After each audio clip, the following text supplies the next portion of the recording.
So I thought I'd throw together a couple clips of going down to Rockingham Speedway and driving their open house, and some of the clips of getting ready and going down to it, and a little bit of the nonsense that led up to that point. Should be a little bit fun. Hope you enjoy.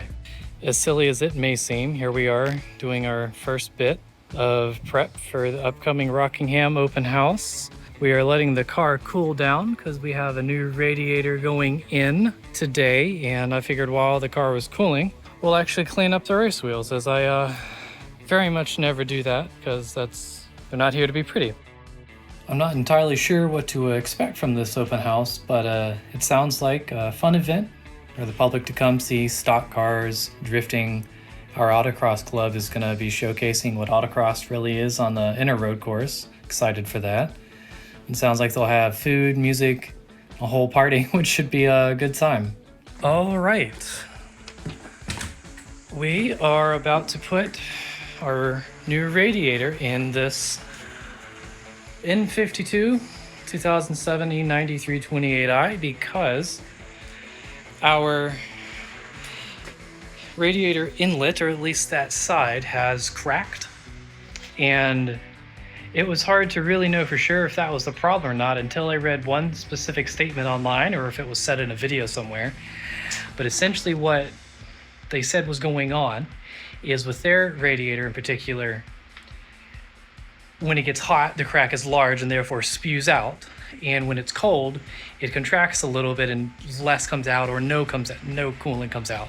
And that makes sense to me because I was only having problems with coolant coming out when I was autocrossing, and that is when it's hot. So that made a lot of sense to me. Anyways, we have this CSF OEM style drop-in replacement from Turner Motorsport. I can't believe how quickly it got here. I was expecting to not be able to do this until 5 days from now. I was worried I was going to have to JB weld the radiator spring, as I might call it here, to just get through a couple runs down at Rockingham on Saturday with their open house, but it seems like I should be able to get this in and rectify that, and hopefully don't have any issues along the way. This should be a relatively simple job. We'll get most of the air box intake out of the way, and from there we should be able to get the fan shroud out and the actual fan itself attached to that. Really should just be unhooking a couple of these coolant hoses, as there's just an inlet and an outlet for this radiator, and from there it should be quick. What could go wrong, right? Well, I think it's safe to say my least favorite work to do on this car is taking the splash shield on and off. I don't know why it bothers me so much, but it does. Don't work on the front like that. So, I'm doing it for one thing. I'm doing it for more than pain than it's fun. Hopefully it learns along the way. I'm not doing this. I'm just advantageous. A lot of stuff. And hopefully I'll take it out later. Well, anyway. But it's not intended to be a healthy guy or whatever. It's just... So I'll see what's going on. But if I can get stuff, and I'll do it. Seems to like that. I do believe this screw will be captured, not so bad.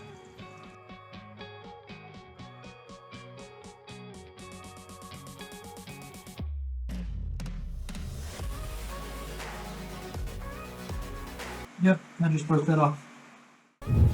Well, one trip to AutoZone later, and we have a new upper radiator hose because that little bung that I'll show you in a bit broke right off. I did not film taking the actual radiator fan out with the shroud, so there's that, but here we are going back to it. All right, let's start it up, give it a go. Add a gear. It was pretty quick to on the bleed process, so I'm glad I didn't buy an extra battery tender or anything like that. But we're just gonna let this charge because I'm sure we ate through some of the small battery running the electronic water pump while not running the alternator. So we'll just see if we get any codes. Here's to hoping. Hopefully to Rockingham.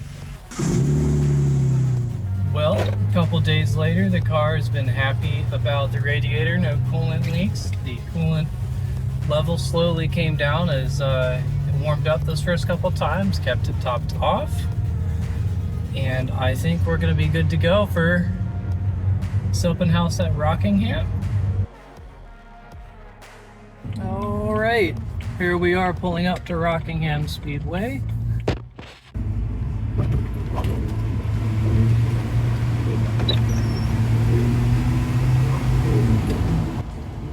All right, we are in. Let's find out where we're going. We've got to set up the course this morning, get that tested, set up the tent and all that, so we can talk to all these fine folk who come here today. After getting the course set up, we got to hang out for a little while, see the opening ceremony where they talked about all the improvements that have been going on the last few years and the mindsets they had for events going forward. Got to walk the garage and see different stock cars from all sorts of eras. It was really, really neat to see the differences and technologies that kind of came about over time.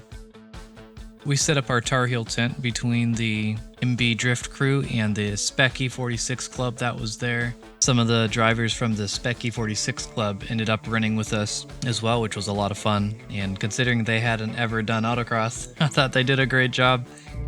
Anyways, pulling onto course, we'll get set here. Be fun if we get any ride along. Otherwise, we'll just roll with it. It'll be a good time. We're basically in 2 run groups, just so some guys can work the course and the other guys can run. It'll be very much hot lapping the cars, so. All right, this should be fun. Whew, everything is hot.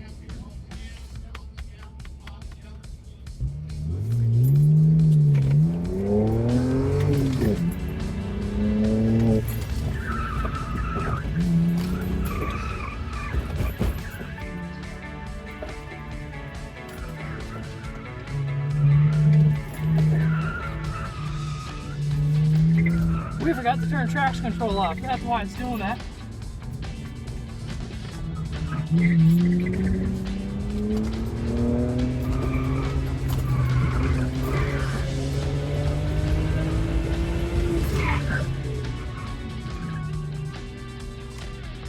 That's so funny. I forgot to turn off traction control. Car wouldn't rotate when we thought it would. Cold tires too, but it's all right. That was fun. Hello? Hey, is your room okay? Yeah, probably.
I hear Rodney talking about cones, which means I hit one.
Copy.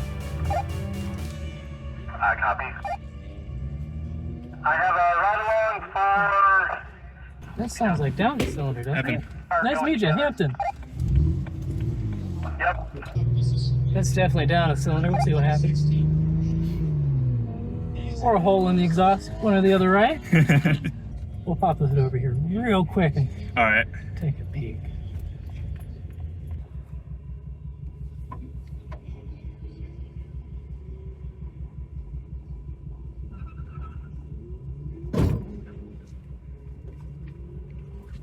Yeah, we may be down with power. We'll see. You ready? Oh, it's way down. Yeah, we have no power.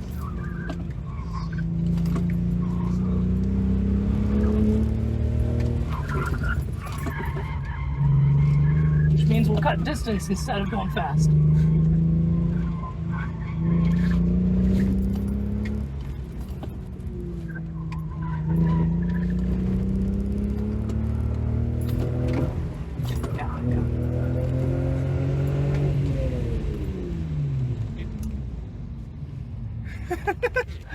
It's good That fun, was dude. fantastic, dude. Thank you.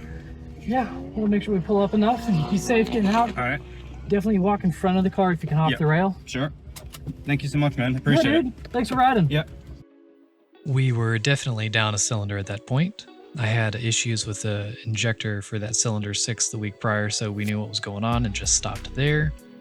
I didn't get to film as much of the other activities because I did want to get that sorted, but all of it was fun. And a huge shout out for the guys who helped me get it running on all 6 again. I always found the autocross community to be incredible.